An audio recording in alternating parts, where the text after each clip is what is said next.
오늘 함께 보실 말씀은 시편 103편 1절에서 22절까지 말씀입니다. 그리스 로마의 신화에 나오는 신들이나 우리가 영화나 이런 것을 보게 되면 뭐 전설의 고향이라든지 그런 데 보면 귀신 나오잖아요. 신이라고 할 수 있잖아요. 신들이 여러 특징을 갖고 있습니다. 제가 한번 예를 들어서 말씀을 드리면 그리스 로마 신화에 나오는 제우스 신은 바람둥이라고 해요. 바람둥이. 그리고 아테나 신은 지혜를 가지고 있는 신이라고 합니다. 그리고 아레스라는 신은 포악하고 멍청한 신이라고 하더라고요.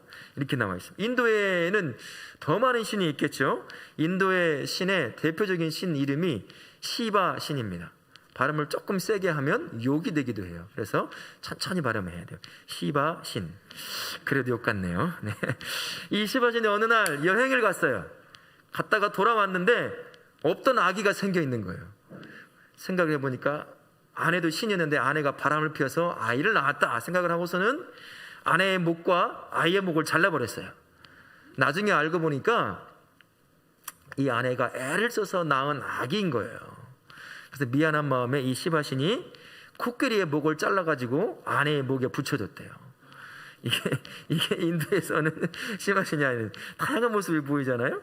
이런 일화들을 좀 보게 되면 뭐 귀신이든 어떤 신이든 간에 사람의 모습을 좀 닮은 것을 보게 돼요. 화가 나기도 하고 뭐 미워하기도 하고 질투하기도 하고 바람도 피우고 뭐 이런다는 거죠. 비슷한 모습을 갖고 있다는 것입니다.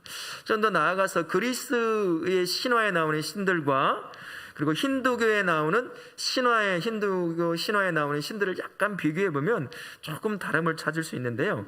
힌두교인들은 삶의 근본이 창조와 그리고 유지와 파괴라고 해요. 이것이 마치 윤회처럼 돌고 돈다고 여긴다는 거죠. 이것을 토대로 해서 신에게 이제 투사를 시키는 거예요. 그래서 대표적으로 세 신이 있는데 창조의 신 브라흐마라는 신이 있고 평화 유지의 신인 비슈누가 있고 파괴의 신인 시바가 있대요. 그래서 이 힌두교를 믿는 사람들은 겉으로 드러나는 것보다 내면에서 일어나는 그런 삶의 추상적인 부분들, 그 부분들을 신의 투사해서 이렇게 신을 섬긴다는 것입니다. 근데 그리스 신화에 나오는 신들은 조금 달라요. 천둥의 신인 제우스, 바다의 신인 포세이돈, 죽음의 신인 하데스. 아주 현실적으로 가까이 다가옵니다. 그리스는 삼면이 바다예요. 바다 근처에 있단 말이에요. 그러니까 그리스인들이 삶을 겪는 그 삶을 통해서 신에게 투사시키는 거예요. 자기 남편이 배를 타고 갔다가 풍랑을 만나 죽었어요. 그러면 풍랑의 신인 바다의 신인 포세이돈이 노예해서 자기 남편을 죽였다. 뭐 이런 식이 되는 것이죠. 그래서 그리스인들에게 있어서 신은 그 자체가 자신을 괴롭히는 재난 그 자체였어요. 그러니까 힌두교인들에게는 내면에 깊숙한 영적이며 이런 추상적인 개념을 통해 신을 만들어냈다고 한다면 이 그리스도인들은 자기가 겪는 삶의 현장에서 드러나는 것들을 신으로 만들었다는 것입니다. 공통된 것은 사람이 다 만들어낸 신들이라는 것이에요. 그렇다 보니까 때로는 변덕스럽습니다. 또는 무섭게 협박하기도 하고 때로는 바람도 피우고 죽이기도 하고 살리기도 하고 뭐 살리는 건 사람은 못하지만 우리랑 비슷한 모습을 가지고 있어요. 성경의 신은 그렇지가 않아요. 성경에서 제시하고 있는 하나님은 이들과 다릅니다. 이들의 신은 신화에 나온 신들은 사람들이 만들었기 때문에 사람의 인격을 좀 많이 닮아 있다고 한다면 성경에서 말하고 있는 하나님은 아주 다른 하나님이십니다. 근본적으로 따라올 수 있는 하나의 차이점이 있어요. 신화에 나오는 신들은 인간이 만들어내서 죽은 신이요 가짜 신이라고 한다면 성경에서 말하는 하나님은 스스로 계시는 살아계신 유일한 하나님이라는 결코 만날 수 없는 차이를 갖고 있다는 것입니다. 이 하나님이 또 하나의 차이는 먼저 인간에게 다가오신다는 거예요. 그리고 먼저 말씀하시고 먼저 사랑하시고 그리고 끝까지 사랑하신다라는 겁니다. 신화에 나오는 신들은 변덕스럽고 죽이고 빼앗고 무섭게 하지만 우리 하나님은 그렇지 않다는 거예요. 살아계시기에 자신의 형상으로 만들어진 백성에게 먼저 찾아가고 그리고 말씀하시고 사랑하시되 끝까지 사랑하시는 분이다 라고 성경은 얘기하고 있는 것입니다. 오늘 우리가 읽었던 시편은 바로 이 살아계신 하나님, 먼저 찾아와 자신을 사랑하고 인도해 가셨던 그 하나님에 대한 경험의 역사가 묻어있는 한 시인이 지은 시입니다. 저자는 다윗이라고 하는 사람이에요. 평생 하나님과 동행했던 다윗, 그의 인생 뼛속 깊숙이 새겨져 있는 하나님에 대한 경험을 갖고 있습니다. 자신을 어떻게 사랑했고 어떻게 다가오셨으며 어떻게 자신의 인생을 이끌어갔는지 다윗의 뼛속에는 그 하나님에 대한 경험이 풍성히 놓여 있다는 것입니다. 그 경험을 통해 이 시편을 지은 거예요. 50여 편 넘는 시편을 다윗이 지었습니다. 그 중에 하나가 바로 우리가 읽었던 103편 시편인 것입니다. 평생 하나님과 동행하며 겪었던 하나님은 어떤 하나님이었냐면 자신을 따뜻하게 품에 안고 사랑하시는 아버지 하나님으로서의 그 하나님을 다윗은 평생 경험하게 됩니다. 시편 103편은 독특한 특징이 있는데 두 가지 하나님의 모습을 섞어놓은 시라 할 수 있어요. 변함없는 아버지 하나님의 사랑과 그리고 그 사랑이 끝까지 주권적 통치 아래에 있게 되는 그 두 개를 잘 엮어서 하나님이 사랑하시되 끝까지 사랑하시고 돌보시는 하나님을 노래로 표현했던 부분이 바로 103편의 시편의 말씀입니다. 1절에서 5절까지의 말씀을 보게 되면 하나님 아버지의 은혜의 속성들이 다윗의 인생에 어떻게 드러났는지를 노래합니다. 그리고 6절부터 18절까지에는 구체적으로 자신의 인생에 어떻게 하나님께서 자신을 돌보시고 이끄시고 사랑하셨는지를 노래하고 있어요. 19절부터 22절까지를 통해서는 그리고 하나님을 송축합니다. 그 하나님을 찬양하고 그 하나님께 축복하는 것이에요. 그런 부분으로 이루어져 있습니다. 독특한 단어 하나를 발견할 수 있는데 2절 말씀에 보면 내 영혼아 여호와를 송축하며 그의 모든 은택을 잊지 말지어다. 그의 모든 은택을 잊지 말지어다 라는 단어입니다. 은택이라는 것은 한 사람의 삶을 끝까지 돕고 그에게 가장 좋은 것을 주시는 것, 그런 성품을 말하는 것이에요. 이 은택을 응축시켜 표현한 부분이 8절 말씀입니다. 우리 8절 말씀 같이 한번 읽어볼까요? 시작. 여호와는 긍휼이 많으시고 은혜로우시며 노하기를 더디하시고 인자하심이 풍부하시도다. 다윗의 인생의 모든 은택이 어떻게 드러났냐면 임했냐면 하나님의 긍휼하심으로, 하나님의 은혜로, 그리고 인자하심으로 다윗의 인생에 역사했던 것입니다. 다윗은 아버지 하나님을 만나며 그 긍휼하심을 경험하고 은혜를 경험하고 인자함을 경험합니다. 하나님께서 주시는 긍휼하심이 무엇일까요? 이 긍휼이라고 우리말로 번역된 단어는 원래 히브리어로는 여성의 자궁이라는 단어에서 유래한 거예요. 긍휼과 자궁하고 무슨 연관이 있을까요? 참 연관이 없는 것 같잖아요. 근데 한번 질문해 볼게요. 이 세상에 태어난 가장 연약한 자가 있다고 하면 누굴까요?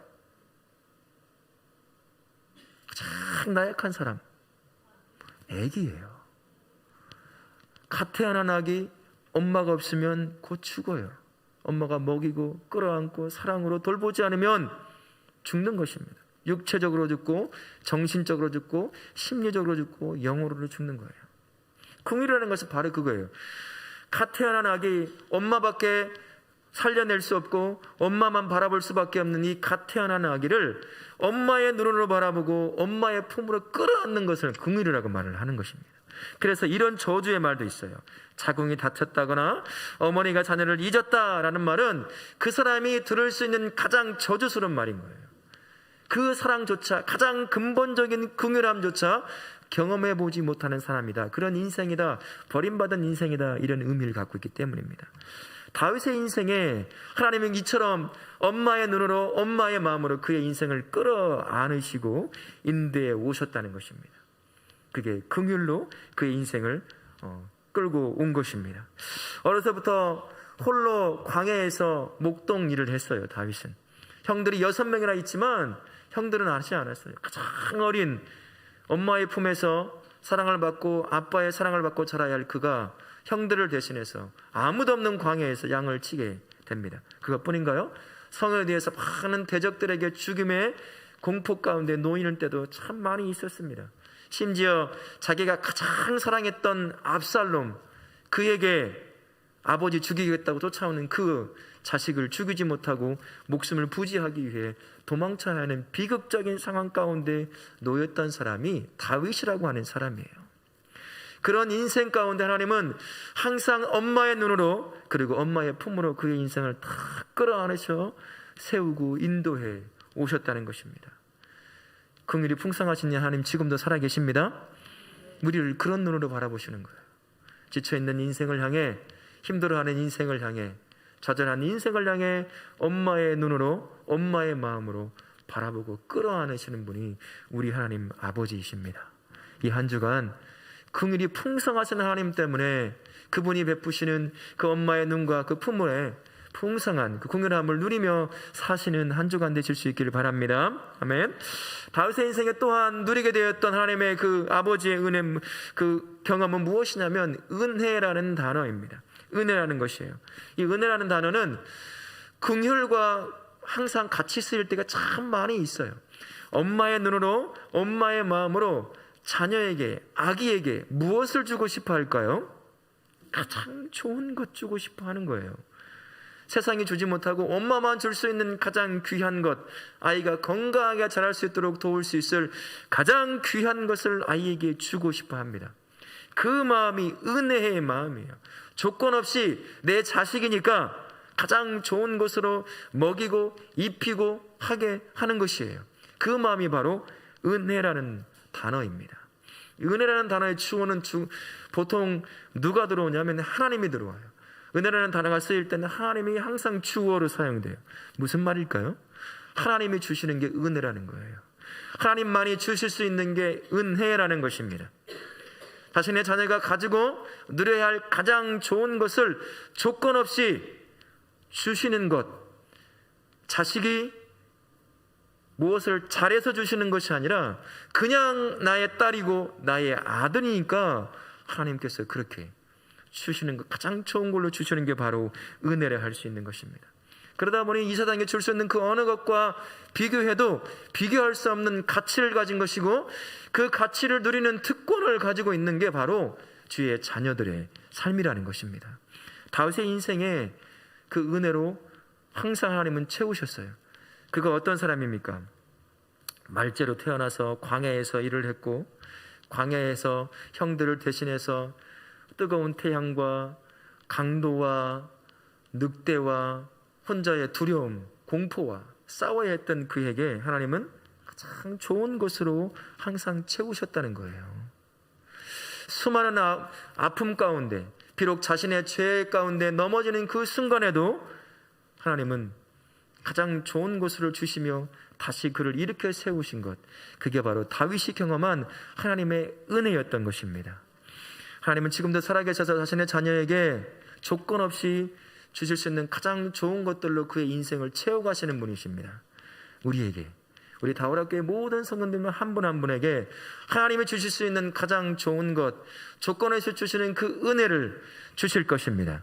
이 한 주간 그 은혜를 누리시며 나누실 수 있기를 축원합니다.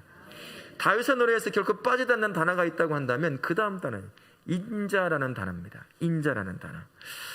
인자라는 단어 우리가 잘 알고 있어요. 찬양팀 이름이기도 합니다만 헤세드라는 단어예요. 헤세드라는 단어는 우리말로 하면 인자, 영어로 하면 steadfast love라는 거예요. 무슨 말이냐면 변함이 없는 사랑이라는 거예요. 상황과, 내가 속해 있는 상황과 조건과 상관없이 조금도 흔들림 없이 실패함 없이 하나님이 사랑하신다는 것, 그게 바로 인자라는 단어입니다. 이 인자의 기본은 무엇이냐면 하나님이 이스라엘 백성 우리와 맺은 언약의 그 기본이 있어요. 예레미야서 11장 4절 말씀을 보면 이렇게 되어 있습니다. 같이 스크린에 한번 보시면 읽어볼까요? 시작. 이 언약은 내가 너희 조상들을 새 풀무 애굽 땅에서 이끌어내던 날에 그들에게 명령한 것이라.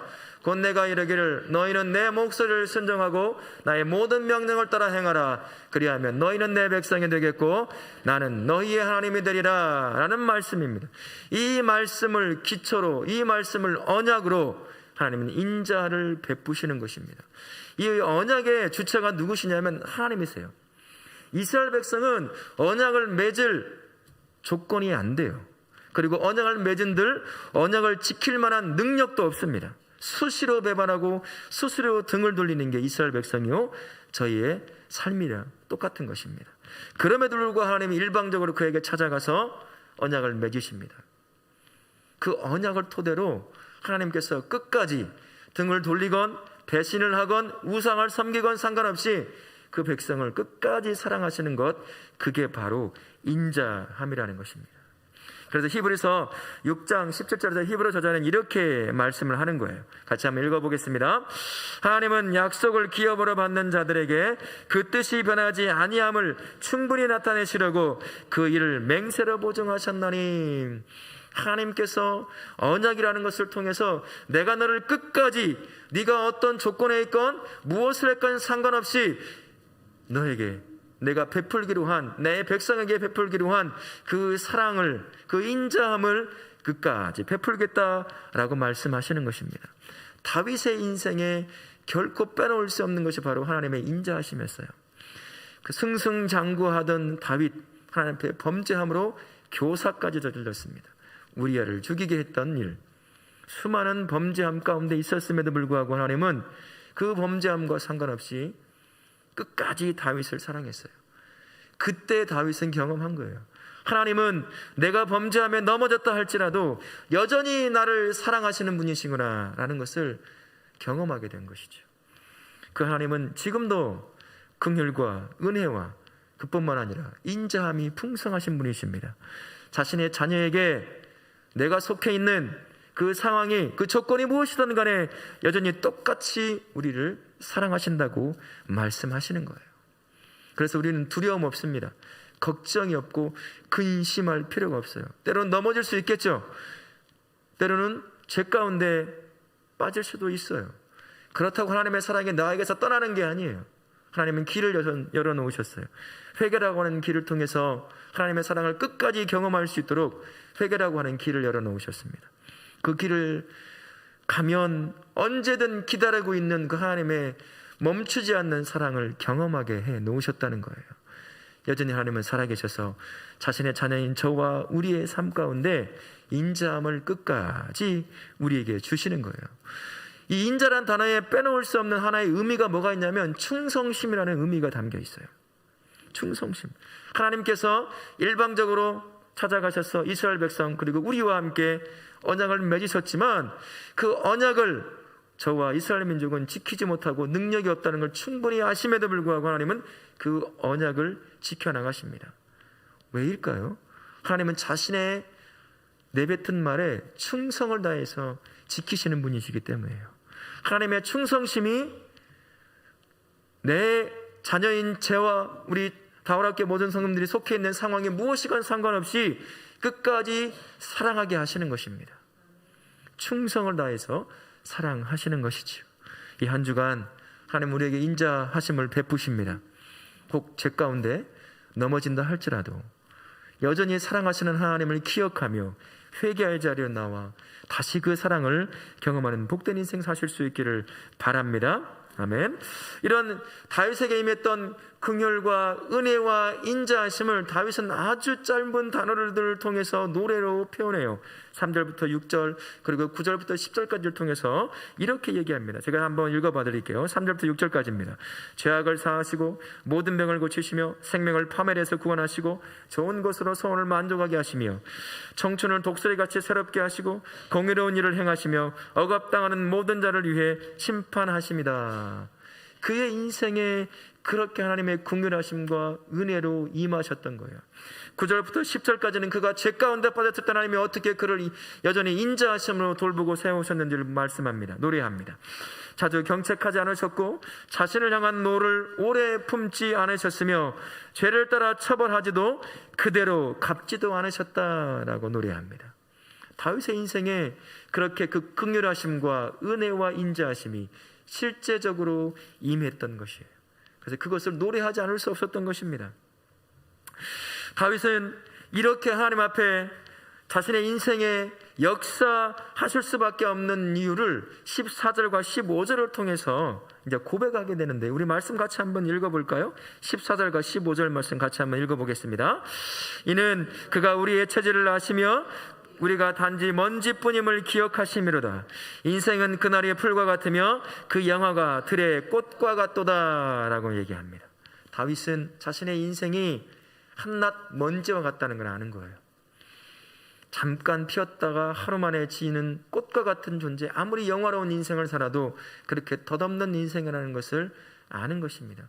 그런 인생에 하나님이 없으면 안 되니 하나님이 찾아오셔서 긍휼하심으로 그리고 은혜로 인자하심으로 자신의 인생을 이끌어 오셨다라고 고백하는 것입니다.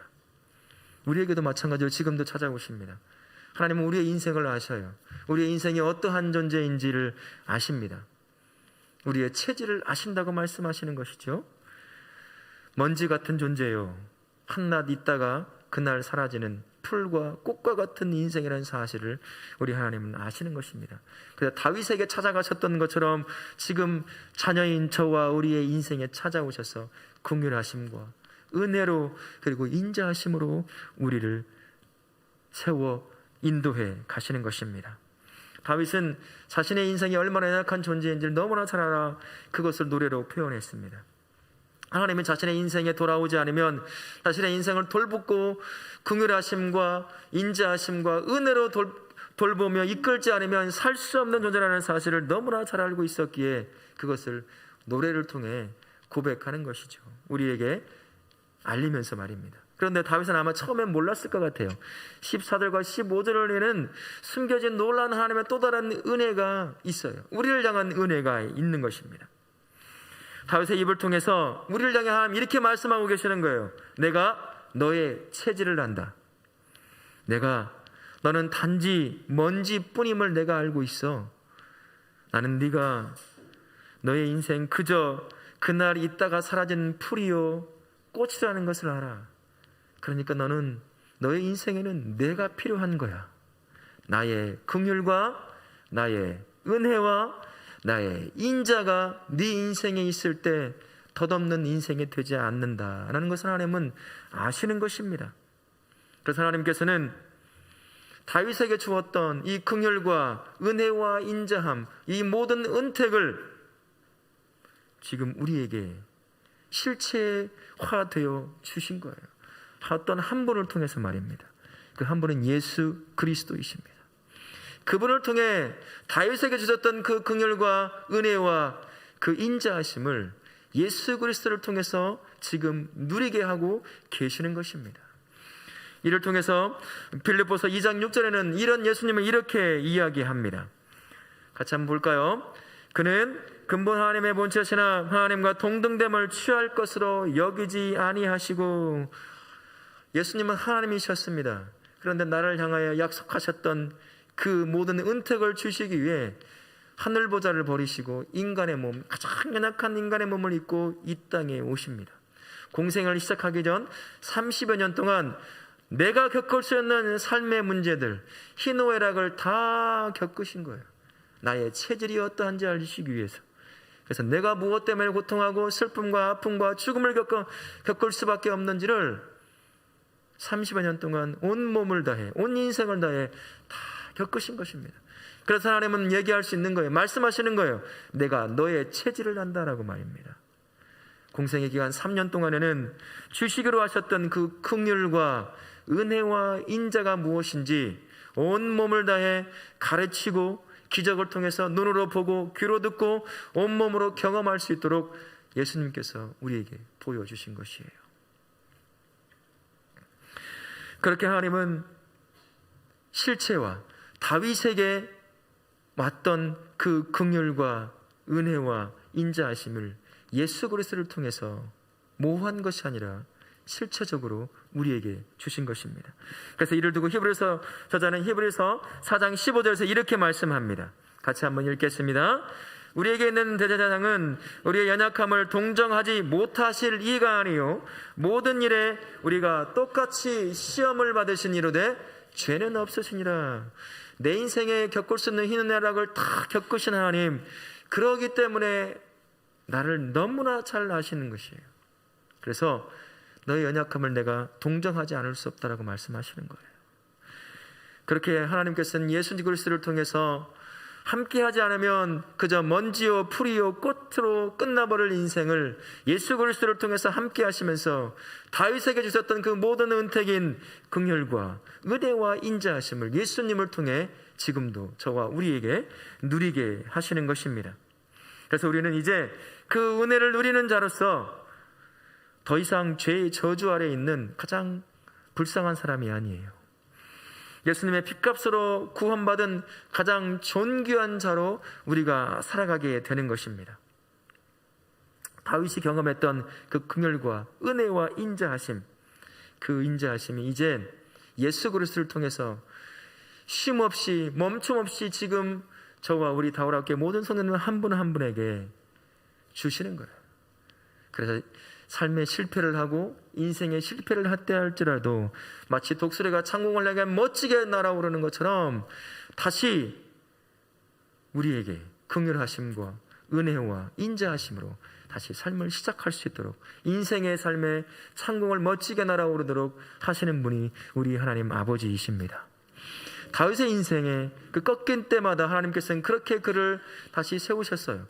부모조차도 형제조차도 인정하지 않는 말죄로 누구도 인정하지 않는 그런 인생이었지만 하나님을 믿고 의지하는 그에게 먼저 찾아가셔서 긍휼과 은혜와 인자하심으로 그의 인생을 멋지게 세우신 것처럼 우리 인생도 그렇게 세우실 줄 믿습니다. 아멘. 미국에서 매년 열리는 보스턴 마라톤 대회가 있습니다. 이 마라톤 대회에 한 부자가 이제 참여를 하게 되었는데요. 참가 번호가 00번호예요. 00. 이 말은 이 사람은 별 의미가 없는 거예요. 기록을 내든 말든 상관이 없는 거예요. 참가에 의미를 두는 그런 것입니다. 좀 특이했어요. 사진에 보면 아시겠지만 15살 된 아이가 휠체어를 타고 있어요. 그 뒤에서 아빠가 밀며 마라톤을 행하는 것입니다. 아빠 이름은 딕 호이트였고요. 아들 이름은 릭 호이트였습니다. 아들 릭이 태어날 때 엄마의 탯줄이 목을 감는 바람에 호흡을 못해요. 산소가 부족해서 중증 장애인으로 태어나게 돼요. 그래서 대화를 할 수 없으니까 컴퓨터로 아주 단순한 대화 정도만 할 수 있는 상태가 됩니다. 15살 됐을 때 이 아이가 누군가 달리는 것을 보게 되었어요. 그래서 아빠에게 말을 합니다. 아빠, 나도 달리고 싶어요. 그 말을 들은 딕 호이트 아빠는 주저하지 않고 아이와 함께 달리기 시작을 해요. 그래서 1977년부터 시작합니다. 2016년까지 무려 40년 동안 마라톤만 72차례를 완주를 하게 됩니다. 트라이애슬론을 257차례 아이와 함께 휠체어를 타고 있는 아이와 함께 완주하게 됩니다. 두애슬론이라고 하는 스포츠가 있는데 그 22차례에 또 완주를 하게 돼요. 모든 것을 다 합쳐보면 총 1130개의 대회에 참석하고 다 완주합니다. 보스턴 마라톤 대회만 해도 32차례에 걸쳐서 완주를 하게 되는 거예요. 그래서 이런 어떤 사람이 이렇게 아버지한테 제안을 했다고 해요. 당신은 혼자 달리면 엄청난 기록을 낼 것 같은데 혼자 달려보시죠? 이런 질문을 했대요. 그랬더니 아빠 딕 호이트가 이런 말을 합니다. 아들 릭이 아니면 할 이유가 없어요. 이 아빠는 아들 딕을 위해서만 뛰는 거예요. 달리고 싶다고 하니까 뒤에서 힘이 들던 어렵던 달려주는 거예요. 아들 릭 때문에 말이죠. 그래서 2013년에 마라톤 대회 때 참여를 했는데 그 주변에 이 두 부자를 기념해서 하나 동상을 만들어요. 그래서 이렇게 이제 저기 실제 인물과 동상이 딱 세워집니다. 이 두 부자의 모습을 그리고 있어요. 그리고 2021년 아빠는 80세의 나이로 이제 소천하게 돼요. 아들은 올해 나이가 61세가 되었어요. 어느 날 소천한 아빠를 두고 누군가 질문을 합니다. 릭, 당신에게 아빠는 어떤 사람입니까? 이렇게 얘기를 합니다. 아빠는 내 날개 아래 바람이세요. 중증 장애로 인생의 날개가 꺾여버리는 한 아이, 그죠? 날고 싶어도 날갯짓을 해도 날 수 없는 그 인생이었어요. 근데 아빠가 그 인생의 날개에 바람이 되어주는 거죠. 그래서 꺾인 그 날개를 조금이라도 퍼득일 때마다 아빠가 그 날개에 바람이 되어 그가 인생을 훨훨 날 수 있도록 그의 날개 아래 바람이 되어준 것입니다. 우리 하나님 아버지가 그런 분이세요. 죄로 인해 꺾인 날개, 인생의 날개, 삶을 살다 보면 넘어지고 실패하고 좌절에 빠질 때가 참 많잖아요. 그렇게 꺾인 인생의 날개 아래, 내 인생의 날개 아래 바람이 되어주셔서 날지 못했던 그 인생을 훨훨 날아오르게 하시는 분이 우리 하나님 아버지이십니다. 예수 그리스도라고 하는 바람을 통해서 날지 못했던 인생을 날아오르게 하시는 분이 하나님 아버지이신 거예요. 누구도 인정해 주지 않았던 다윗의 인생에 날개에 바람이 되어 그를 훨훨 날아오르게 했던 것처럼 지금도 여전히 살아계신 하나님 아버지는 예수 그리스도의 그분, 나의 인생의 바람 되시는 그분을 통해서 꺾어버린 내 날개, 인생의 날개 아래 바람이 되어 어설픈 날갯짓이지만 멋진 독수리가 창공을 향해 올라가는 것처럼 나에게 또 허락하실 인생의 창공에 멋지게 날아오르게 하실 것입니다. 이 한 주간 내 인생의 주님 꺾인 날개 아래 바람이 되어 나로 멋지게 한 창공을 향해 날아오르며 하나님을 기쁘시게 하고 나와 함께하게 한 사람들을 행복하게 하게 하실 그 하나님을 함께 찬양하기 원합니다.